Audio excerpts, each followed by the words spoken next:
या परळीच्या विकासाच्या संबंधातलं आमचं एक विजन आहे. आता समोरच्यांचं विजन काय असेल, समोरच्या नगराध्यक्षाच्या उमेदवाराचं विजन काय असेल, कमाल आहे.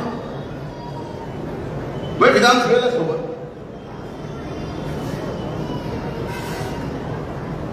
आणि अचानक निवडणूक लागायच्या अगोदरच माणूस बिस्कला. बिस्कला तर बिस्कला, तू तरी घेऊनच आला. मला काय त्यांच्यावर बोलायचं नाही, पण असं माझ्या जीवनात अनेक जणांनी केले. 1 वर्षभर मी हे सहन करतोय. मी काय सहन केलंय फक्त मला एकट्याला माहिती आतून. पण जीवनात एवढे छातीवर वार माझ्या झाले ते 1 वर्षात झाले.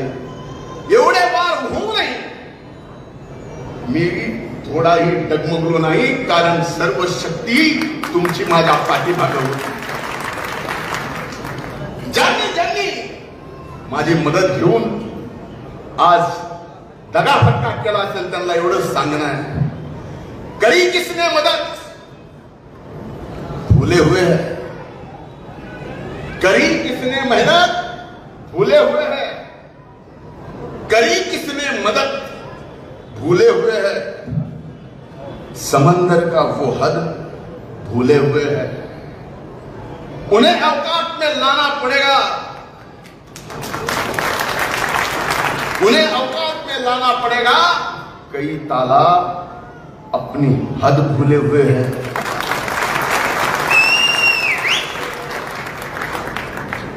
आता 1 वाजे, आत्ता वाजे.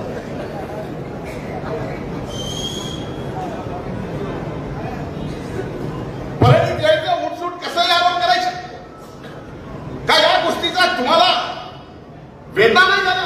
हो, मला माहिती. परळीत काय, परळीत असं, परळीत तसं, परळीत हे, परळीत ते. माझं नात्याचं शेत तर समशान घाटाचं म्हणते.